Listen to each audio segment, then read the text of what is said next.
तणनाशक तुमच्याकडे येतं कसं याचा थोडासा आपण सुरुवात करूया. तणनाशक एखादं तयार करताना प्रचंड प्रमाणामध्ये वेगवेगळी रसायनं हाताळावी लागतात आणि त्यातून शेकडो रसायनं हाताळावी तेव्हा कुठेतरी चुकून एखादं रसायन असं सापडतंय की आपल्याला पाहिजे ती त्यात तण नियंत्रण होऊ शकतं. ही बाब एवढी खर्चिक आहे की सामान्य कारखानदार किंवा रसायनशास्त्रज्ञ ते हाताळू शकत नाही. यासाठी खूप प्रचंड निधी असणारच माणूस हाताळू शकतो. तर हे एक गोष्ट झाली. तणनाशक आम्ही निर्माण केलं आणि आमच्या त्या पिकासाठी किंवा काही ठराविक पिकासाठी ते निवडक आहे किंवा पोस्ट इमर्जन्सी इमर्जन्सी चांगलं काम करतं हे आम्हाला निरीक्षणात जरी पूर्ण 100% यशस्वी आम्ही त्यात झालो तरी तुम्हाला त्यात बाजारात जाता येत नाही. त्याच ठिकाणी अमेरिकेत ते पहिल्यांदा सगळ्या मोठ्या धनिक कंपन्या आहेत त्या ही गोष्टी तयार करतात. त्या तयार केल्यानंतर त्याला अमेरिकेच्या एक शिखर संस्था आहे, त्या शिखर संस्थेचं नाव सांगतो काहीतरी असेल, पण त्या संस्थेला ते तणनाशक द्यायचं ती संस्था जबर निधी त्या तणनाशकाच्या पुढच्या कामासाठी घेते आणि मग त्याच्यावर काम करते. 5 वर्ष किमान त्याच्यावर काम केल्यानंतर कुठलेही अपायकारक घटक त्याच्यातनं होत नाही निर्माण एवढी खात्री झाली की 6व्या वर्षी निवडक शेतकऱ्यांना ते तणनाशक दिले जातात. त्या शेतकऱ्यांच्याकडनंही काही अपायकारक निर्माणचे परिणाम नाही आले तर मग ते फूड अँड पेस्टिसाइड किंवा असं काहीतरी स्वतंत्र संस्था आहे ती संस्था हे काम करते. ती संस्था विविध विद्यापीठाकडून हे काम करून घेताना खूप मोठ्या प्रमाणासाठी त्या उत्पादकाला निधी द्यावा लागतो त्या परीक्षणाला. मग अमेरिकेत ते एखादं तणनाशक मंजूर झालं आणि त्याला बाजारात जायला परवानगी मिळाली म्हणजे दुसऱ्या दिवशी ते भारतात आणून तणनाशक विकू शकत नाही. भारताच्या सेंट्रल इन्सेक्टिसाइड बोर्ड असतेचं नाव आहे. सेंट्रल इन्सेक्टिसाइड बोर्डाकडे त्याची परवानगी भारतात विक्रीसाठी घ्यायला लागते. भारतासारख्या प्रत्येक देशाची सेंट्रल इन्सेक्टिसाइड बोर्ड आहे त्यांच्याकडे ती परवानगी घ्यायला लागते. परत हिथं निधी द्यावा लागतो. परत इथे 5 वर्ष ती तपासतात. परत शेतकऱ्यांच्याकडे तपासतात आणि मग कोणतीही तक्रार आली नाही तर त्या तणनाशकाला भारताच्या बाजारपेठेमध्ये प्रवेश मिळवतो. इतक्या खडकन तपासणीमधनं ते तणनाशक आलेलं असतंय. आपल्याला काय वाटतंय की अरे रसायन आहे ह्यानं मारलेलं तण मरतंय म्हणजे जमिनीतले जीवाणू मेले का.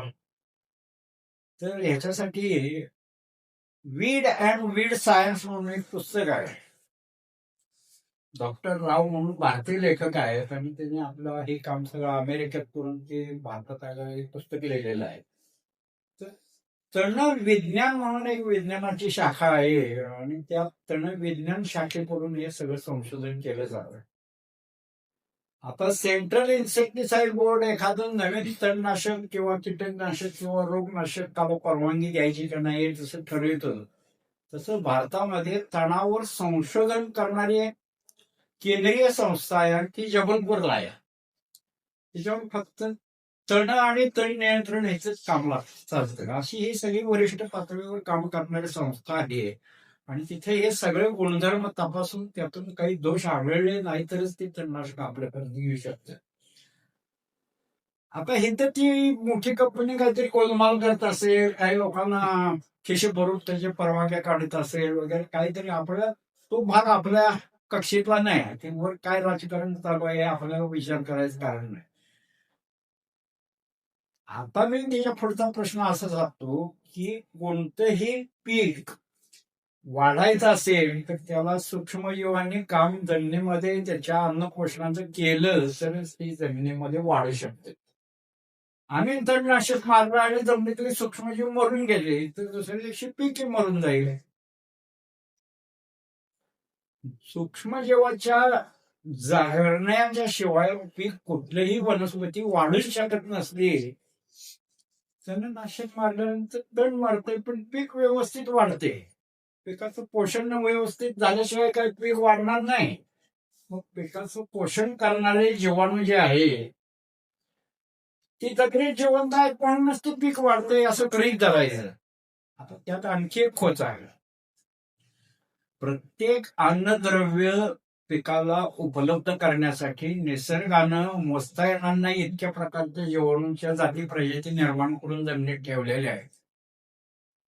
कुणाला अनुकूल असेल तो ते काम करतो, कुणाला अनुकूलता नसेल ते बाकीची बाजूला बसतात. आता एखादं तणनाशक मारलं आणि एखाद्या नंतर उपलब्ध करून द्यायला 4 प्रजाती जरी संपल्या तरी अशा विपरीत परिस्थितीमध्ये बाकीच्या 56 जाती असतात त्या त्याची त्रुटी भरून काढू शकतात. आता हे कोणची प्रजाती मेली, कोणत्या प्रजातीने काम केलं इतक्या बारकाव्यानं आपल्या शेतकरी पातळीवर जाण्याचं काही कारण नाही. ज्या अर्थी तणनाशक मारल्यानंतर पीक वाढते त्या अर्थी ते चांगलं आहे. जीवाणू जिवंत आहे, काही परिणाम झालेला नाही. आता त्या तणनाशकाचे अपविष्ट पदार्थ झाले ते तिथं साठत गेले. आता प्रत्येक तणनाशकाचे गुणधर्म वेगवेगळे असतात. त्याची टिकून राहण्याची पातळी वेगवेगळी असते. काही तणनाशक महिन्याभरात संपून जातात, काही तणनाशक वर्षभर टिकून राहू शकतात. यासाठी प्रत्येक तणनाशकाचा आपण शास्त्रीय दृष्टीनं अभ्यास केला पाहिजे. फक्त तो विक्रेता काय सांगतोय तेवढ्यावर अवलंबून राहू नये. दुसरं असं असतंय की एकाच पिकासाठी 3-4 तणनाशक असू शकतात. प्रत्येक तणनाशकाची तण नियंत्रण करण्याची पातळी वेगवेगळी असते. काही तणनाशक एकाच तणनाशकाने सगळी तण नियंत्रणात येतील असं नाही. काही तण त्यालाही जात येत नाही. पीक कसं जात येत नाही तसं काही तणही जात येत नाही. ते असं कोमेजल्यासारखं होतं. बरोबर आहे. आता ह्याच्यासाठी निवडक तणनाशक आणि अनिवडक तणनाशक असं गुणधर्म असतोय. निवडक तणनाशकामध्ये आहे की तुम्ही म्हणता तसं काही तणनाशक काही पिकाला शॉक देतात. आता ऊसासारखं 12 महिन्याचं पीक आहे आणि त्याला एखादं तणनाशक मारलं तवर म्हणून ऊसासाठी तणनाशक आहे. ते तणनाशक मारतात तर एक आठवडाभर त्या पिकाला थोडाफार परिणाम झाल्यासाठी दिसतंय आणि ते परत पीक सुधारून जात. 12 महिन्याचं पीक असेल तर ह्या आठवडाभराचा शॉक त्याला सहन होतो. माझं 4 महिन्याचं किंवा 3 महिन्याचं हंगामी पीक आहे त्याला हा आठवड्याभराचा शॉक चालत नाही. त्या ठिकाणी त्याला शॉक न बसणारं दुसरं कुठलं आहे का हे निवडलं पाहिजे आपण. म्हणूनच याच्यासाठी तणनाशकाचा अभ्यास करणं गरजेचं आहे. आता एक तुम्हाला मजा सांगतो की ग्लायफोसेट या तणनाशकावर आज भरपूर सगळीकडे चर्चा चालू आहे की अमेरिकेत एक खटला झाला आणि ते कॅलिफोर्नियात खटला होऊन ते ग्लायफोसेट म्हणजे हे कर्करोग निर्माण करणारं तणनाशक आहे असं तिथं जाहीर झालं. त्या मनसांतो कंपनीला प्रचंड दंड झाला वगैरे अशा बातम्या जगभर पसरल्या आणि सगळ्या जगात काहून पसरला. आता ग्लायफोसेट तणनाशक साधारण 80-85 साली बाजारात आलं त्यावेळी नवीन तणनाशक आलंय. हे काय नेमकं काम करतंय? सर्वसामान्य तणनाशकाचा एकरी खर्च त्यावेळेला 200-300 रुपये असताना ह्याची 1 लिटरची बाटली 500 रुपयाला होती. एवढं महाग तणनाशक नेमकं काय आहे म्हणून मग मी ते वीड अँड वीड सायन्सचं पुस्तक काढलं आणि त्याच्यात बघितल्यानंतर त्याच्यात असं लक्षात आलं हरळी आणि लवाळ्यासाठी हे सगळ्यात चांगलं तणनाशक आहे. आणि हरळी लवाळ्यासाठी आम्हाला कुठलंच तणनाशक काम करत नव्हतं. ते मोठा टोपी तिकीचा विषय होता.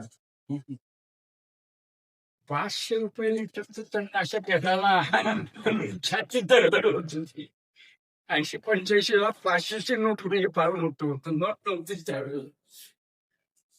पीक करतातला चेक काढून ते औषध घेतलं आणि ते वापरलं. हे तणनाशक बाजारामध्ये 80-85 साली आलंय आणि बऱ्याच अनिवडक गटातला आहे, जी आपल्याला तण नकोय ती तण ह्या पद्धतीनं चांगली मारता येतात. म्हणून ग्लायफोसेटचा पहिल्यांदा लोकांना ओळख झाल्या झाल्या त्याच्या विक्रीचा वेग एवढा प्रचंड वाढला की कालांतरानं ती एक नंबरला आली. 2021 साली कॅलिफोर्नियात खटला झाला. 1985 नंतर 2021 पर्यंत काय सगळे लोक काय झोपले होते काय, हे कर्करोग होते म्हणून. अमेरिकेतल्या एक माणसाला शोध लागला की हे ग्लायफोसेट कर्करोग जन्म आहे, आणि ते कोर्टानं मान्य केलं. ह्याच्यावर जगात जेवढा गगोवा झाला तेवढा त्या मनसावनं त्याच्यावर परत दावा केला, आणि प्रति दावा मनसांतूकडे लागला. तो दंड माफ झाला, आणि सर्व अमेरिकेमध्ये खुल्या बाजारामध्ये ग्लायफोसेटची विक्री चालू आहे हे दाखवण्यासाठी आमच्या बडसावळ्यांनी ग्लायफोसेट अमेरिकेतल्या बाजारपेठेतून बाटल्या आम्हाला आणून दाखवल्या. तर हे काय असते की सगळ्याच गोष्टी आपल्या आकलन शक्तीच्या पलीकडे असतात. बऱ्याच लोकांना हे तणनाशक बाजारमध्ये येण्यापूर्वी काय काय गोष्टी घडल्या याची काही फारशी कल्पना नसते. पण पहिल्या सुरुवातीला काय झाले की थेट बाजारात जायला परवानगी मिळत होती, पण काही अशा धक्कादायक गोष्टी घडल्यानंतर सरकारला त्याच्यावर विचार करायची पाळी आली, आणि मग हे नियंत्रण त्याच्यावर आलं. सुरुवातीला नियंत्रण नव्हतं. हा नियम कीटकनाशक, रोगनाशक, तणनाशक सगळ्याबद्दलच आहे. सगळ्याचं परीक्षण करून त्यात उत्तीर्ण झाल्याशिवाय त्याला बाजारात यायला मिळत नाही. त्यामुळं आपल्या पातळीवर आपण हा विचार करायची काहीही गरज नाही. याच्यासाठी सरकार यंत्रणा तुमच्यासाठी काम करते आहे असं गृहीत धरायचं. आता काय याच्यात होतं काय यांचं की अपप्रचार इतका याने होतो, इतक्या घाणेरड्या पद्धती ते कॅल्शियम तेल म्हणून गाजलंय आमिर खान त्यांचा हिरो. तेच ना. हा. आणि तो त्याचं खरं बांधलं लोकांनी. आता ह्या बाबतीत सुद्धा सांगतो की कंपन्या वेगवेगळी उत्पादन निर्माण करत असतात. स्पर्धेमध्ये ग्लायफोसेट सारखं औषध एखाद्या दुसऱ्या कंपनी निर्माण केलेलं असलं आणि त्याला ग्लायफोसेटवर नियंत्रण आणून आपण कुठं आणायचं असलं, पाठीमागं काय घडते हे काय आपल्याला 100% आकलन होण्याच्या पलीकडच्या गोष्टी आहेत. मी एवढंच सांगू शकतो की तणनाशक मारल्यानंतर जर पीक वाढतंय व्यवस्थित तर तुम्ही काहीही चिंता करायचं कारण नाही. परंतु तणनाशक, आता जोशी माझ्या शेजारी बसले, मी तणनाशकाचा अभ्यास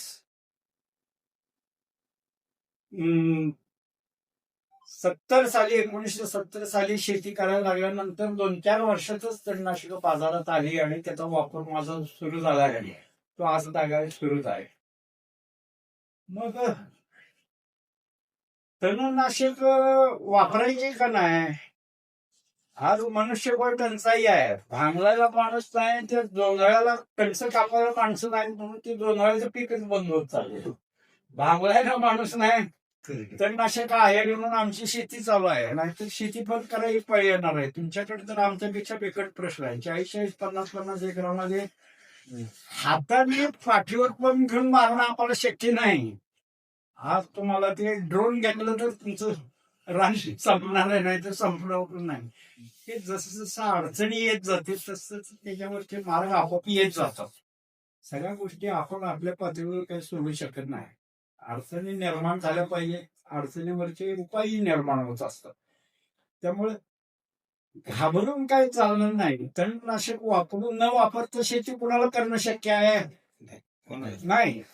मग आपण काय करायचं? आपल्याला परिस्थितीला योग्य तणनाशक कुठलं आहे, ते किती तीव्रतेचं वापरलं पाहिजे, कुठल्या अवस्थेत वापरलं पाहिजे वगैरे सगळ्याचा अभ्यास आपण करून त्यासाठी आपण तणकेही धन हे पुस्तक लिहिलेलं आहे.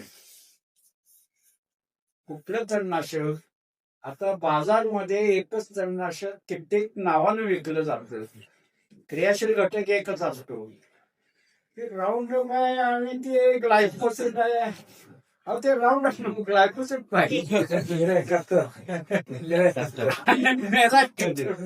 असं वेगवेगळे आपण अभ्यास करायचा की बाबा हे ग्लायकोसेट आहे, हे अमुक कंपनी या नावाने विकते, तमुक कंपनी त्या नावाने विकते, असे 7-8 कंपन्या असतील. आमच्याकडे खोल काळी जमिनीचं खूप मोठं प्रमाण आहे. गोदावरी काठ आहे, जुन्ना काठ आहे. कुठल्या पिकात नाही जमिनीचा ब्लॅक कॉटन आमच्याकडे डीप ब्लॅक कॉटन सॉइल आहे. हा 60-70 फूट खोल काळीची जमीन आहे. हो.